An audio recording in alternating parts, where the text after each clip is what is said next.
Hi guys, स्वागत है आप सभी का मेरे यूट्यूब चैनल पे। जैसा कि मैंने पिछली वीडियो में आपको कक्षा 12 की फिजिक्स के सेकंड चैप्टर में से कुछ डेरिवेशन कराई थी। आज मैं एक और डेरिवेशन लेकर आया हूँ जो वेरी वेरी मोस्ट है।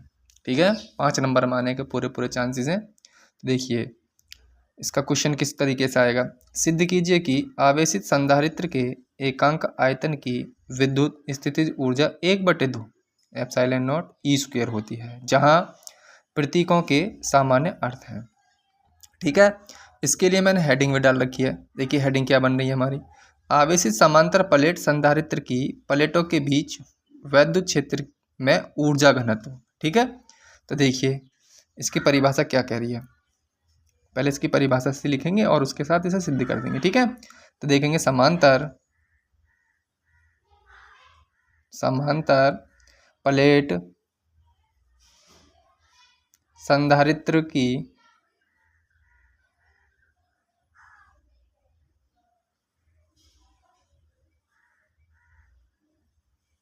प्लेटों के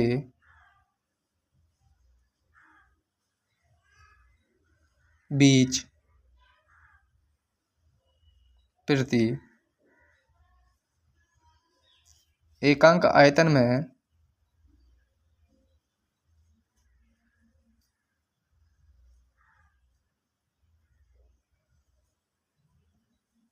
संचित वैद्युत स्थितिज ऊर्जा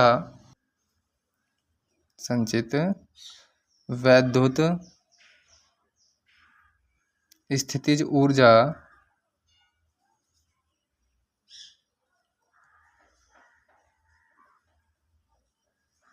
को ऊर्जा घनत्व कहते हैं।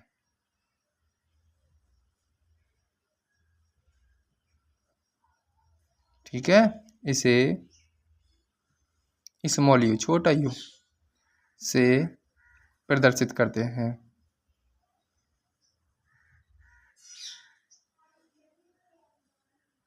ठीक है जी, इसका छोटा फॉर्मूला क्या होता है इसका, U equal to capital U और बटे बड़ी V।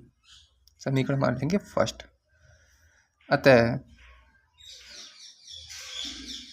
समांतर प्लेट संधारित्र की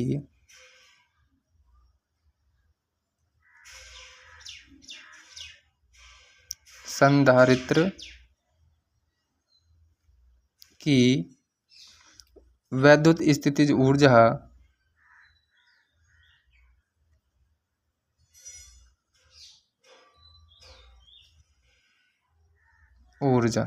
ठीक है, कैपिटल U बराबर 1/2 CV स्क्वायर।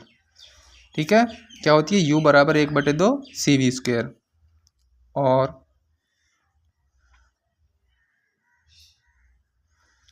समांतर प्लेट संधारित्र की धारिता क्या होती है,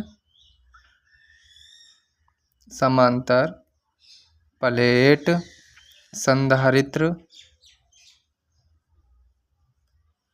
की धारिता ये होती है जी हमारे C बराबर KA एप्सिलॉन नॉट और बटे में होती है छोटी d। ठीक है, क्या होती है, C बराबर KA epsilon not upon small d। तब C का मान जो है हमारा ये वाला यहाँ पे पुट कर देंगे स्थितिज ऊर्जा में। तो यू फॉर्मूला क्या बन जाएगा, U बराबर 1/2 C का मान था हमारा KA एप्सिलॉन नॉट बटे में d और आगे था V स्क्वायर।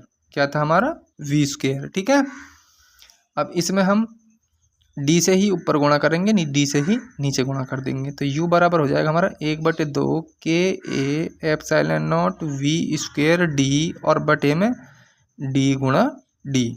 ठीक है, d गुणा d हो जाएगा। ठीक है, तो क्या हो जाएगा, U बराबर 1/2 KA epsilon not V square d upon में d की गुणा करेंगे तो d स्क्वायर हो जाएगा। कितना हो जाएगा, d स्क्वायर हो जाएगा हमारा। ठीक है, इसको भी हम क्या लिख सकते हैं, U बराबर 1/2 ठीक है K epsilon not V square AD और बटे में ये वाला D स्क्वायर। ठीक है, उसके साथ साथ तो देखेंगे ये बन गया हमारा u बराबर 1/2 के epsilon nought V square A D upon D square. ठीक है, इसमें हम जो है ना ये जो दे रखा है हमारा वी स्क्वायर बटे डी स्क्वायर इसको अलग रखेंगे थोड़ा। तो u बराबर हो जाएगा 1/2 के एप्सिलॉन नॉट। ठीक है, और इसकी जगह भी देखो बताऊंगा क्या बन जाएगा, और V square upon D square रखेंगे और ए डी। ठीक है, ये वाला जो मान बन गया हमारा ये बन गया ई स्क्वायर, ई का तो स्क्वायर चल रहा है तो ई स्क्वायर हो जाएगा। क्या हो जाएगा ये हमारा ई स्क्वायर। ठीक है, देखिए क्या बन जाएगा हमारा, ये बन जाएगा हमारा अब u बराबर 1/2 के एप्सिलॉन नॉट ई स्क्वायर और ए डी। ये तो बन जाएगा, उसकी जगह ई रखा था तो स्क्वायर में था, ई स्क्वायर हो जाएगा समीकरण 1 से। क्या थी हमारा समीकरण 1, u बराबर था u अपॉन वी। ठीक है, स्मॉल u बराबर था बड़ी u बटे v। ये वाला जो u का मान है u की जगह रख पुट कर दीजिए। तो u की जगह पुट करेंगे 1/2 के epsilon not E square A D और बटे में क्या आ जाएगा हमारा ये v। ठीक है, अब जो ये हमारा ए डी था ये होता है v के बराबर, किसके बराबर, v बड़ी v के बराबर 1/2 के एप्सिलॉन नॉट ई स्क्वायर और ये हो गया v और अपॉन में v से v कट जाएगा। तो u बराबर हो गया हमारा 1/2 के एप्सिलॉन नॉट ई स्क्वायर। ठीक है, मैंने बता रखा है k की जगह कितना पुट कर दें हम 1। यदि k बराबर कितना रख दें हम 1, तो k की जगह जब 1 रखेंगे तो 1/2 और एप्सिलॉन नॉट ई स्क्वायर। ठीक है, यही सिद्ध करवा रहा था। देखिए इसे एक बार फिर से समझ लेंगे। देखिए मैंने हेडिंग भी लिखवा रखी थी, आवेशित समांतर प्लेट संधारित्र की प्लेटों के बीच वैद्युत क्षेत्र में ऊर्जा घनत्व। देखिए क्या परिभाषा बैठ रही है इसकी, समांतर प्लेट संधारित्र की प्लेटों के बीच प्रति एकांक आयतन में संचित वैद्युत स्थितिज ऊर्जा को ऊर्जा घनत्व कहते हैं। इसे स्मॉल यू से प्रदर्शित करते हैं। तो स्मॉल यू बराबर क्या था हमारा formula, capital you upon capital V. समीकरण मान लिया हमने फर्स्ट।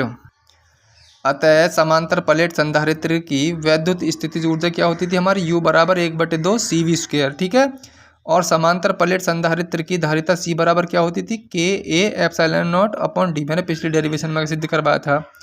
तो इसका जो फॉर्मूला बन रहा है u बराबर 1/2 और ये जो c का मान था ना मैंने इस c की जगह पुट कर दिया, ये कर दिया और ऊपर नीचे हमने d से गुणा कर दिया। ठीक है, तो d में d की गुणा करेंगे डी स्क्वायर हो जाएगा। V square upon D square जो होता है वो ई स्क्वायर के बराबर होता है। किसके बराबर होता है, किसके बराबर होता है, ई स्क्वायर के बराबर होता था। ठीक है, समीकरण 1 से। तो समीकरण 1 तो थी हमारी u बराबर कैपिटल U अपॉन वी था। अब इसमें मैंने ये वाला u का मान पुट कर दिया, तो ए डी की जगह हमने क्या रखा है v से v कट जाएगा। उसके बाद k की जगह कितना पुट करा हमने 1, तो जो बचेगा वही आंसर था। ठीक है, अब मिलेंगे नेक्स्ट वीडियो में।